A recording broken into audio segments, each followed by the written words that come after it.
चाणक्य नीति शास्त्र को यथावत छोटे छोटे वीडियोस के माध्यम से आपके सामने प्रस्तुत करने की मुहिम के तहत प्रस्तुत है चाणक्य नीति का 11वां अध्याय। दोस्तों, आचार्य चाणक्य एक महाज्ञानी के साथ साथ कुशल नीतिकार भी थे। उनकी नीतियाँ जितनी पहले समय में कारगर थी उतनी ही आज भी हैं। आचार्य चाणक्य की बताई गई नीतियों पर जो भी इंसान चलता है जरूर सफल होता है। चाणक्य नीति के 11वें अध्याय में आचार्य चाणक्य कहते हैं, जिस प्रकार नीम का वृक्ष कभी मीठा नहीं हो सकता, आप चाहें उसकी शिखा से मूल तक घी और शक्कर छिड़क दें, ठीक उसी प्रकार एक दुष्ट व्यक्ति में भी कभी पवित्रता उदित नहीं हो सकती, उसे चाहे आप जैसे भी समझा लो। मित्रों, आचार्य चाणक्य के लिखे हुए हर एक छंद से कुछ न कुछ सीख जरूर मिलती है, इसलिए इस वीडियो को अंत तक जरूर देखें और ऐसे ही ज्ञानवर्धक वीडियोस के लिए प्योर ज्ञान को सब्सक्राइब कर बेल आइकन जरूर दबाएं। आचार्य चाणक्य कहते हैं, उदारता, वचनों में मधुरता, साहस, आचरण में विवेक, ये बातें कोई पा नहीं सकता।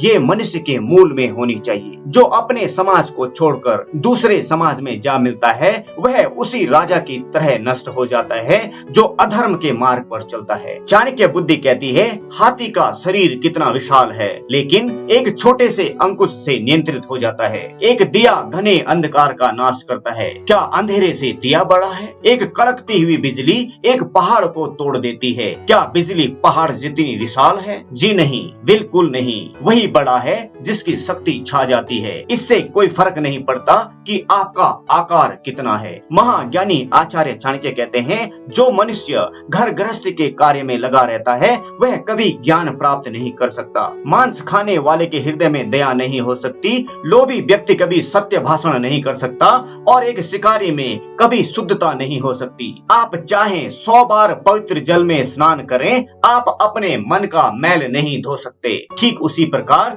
जिस प्रकार मदिरा का पात्र पवित्र नहीं हो सकता, चाहे आप उसे गर्म करके सारी मदिरा का भाप बना दें। इसमें कोई भी आश्चर्य नहीं कि व्यक्ति उन बातों के प्रति अनुद्गार रहता है जिनका उसे कोई ज्ञान नहीं। उसी प्रकार जैसे एक जंगली शिकारी की पत्नी हाथी के सर का मणि फेंक कर गूंजे की माला धारण करती है। आचार्य चाणक्य का मत है कि जो व्यक्ति 1 साल तक भोजन करते समय भगवान का ध्यान करेगा और मुंह से कुछ नहीं बोलेगा, उसे 1000 करोड़ वर्ष तक स्वर्ग की प्राप्ति होगी। नीतिवेता चाणक्य कहते हैं, एक विद्यार्थी पूर्ण रूप से इन बातों का त्याग करे। काम, क्रोध, लोभ, स्वादिष्ट भोजन की अपेक्षा, शरीर का श्रृंगार, अत्यधिक जिज्ञासा, अधिक निंद्रा और शरीर निर्वाह के लिए अत्यधिक प्रयास। प्रकांड पंडित आचार्य चाणक्य कहते हैं, वही सही में ब्राह्मण है जो केवल एक बार के भोजन से संतुष्ट रहे, जिस पर 16 संस्कार किए गए हों, जो अपनी पत्नी के साथ महीने में 1 दिन ही समागम करे। वह ब्राह्मण जो दुकानदारी में लगा है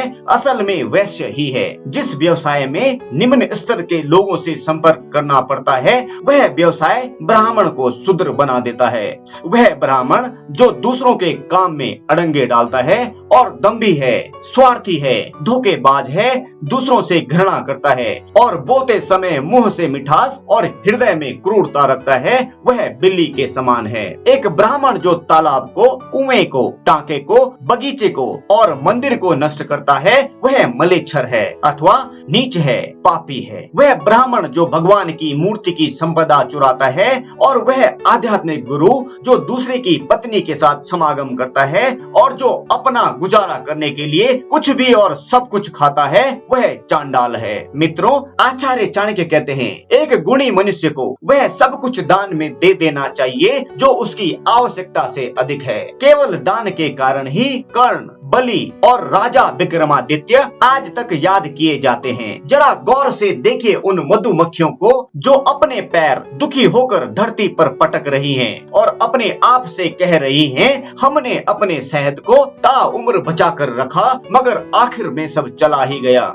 ना ही दान दिया और ना ही खुद खाया। अभी एक पल में ही कोई हमसे सब कुछ छीन कर चला गया। और शायद इसीलिए आचार्य चाणक्य कहते हैं कि एक गुणी मनुष्य को अपनी अपनी आवश्यकता से अधिक सब कुछ दान कर देना चाहिए। तो ये था दोस्तों चाणक्य नीति शास्त्र का 11वां अध्याय। आशा करते हैं आचार्य चाणक्य की नीतियों को आप तक पहुंचाने की हमारी ये मुहिम सफल रही हो। इस वीडियो को शेयर कर आप भी हमारे इस मुहिम में शामिल हो सकते हैं। और अगर आप प्योर ज्ञान के नए मेहमान हैं तो चैनल को सब्सक्राइब कर बेल आइकन जरूर दबाएं। धन्यवाद। आपका दिन शुभ हो।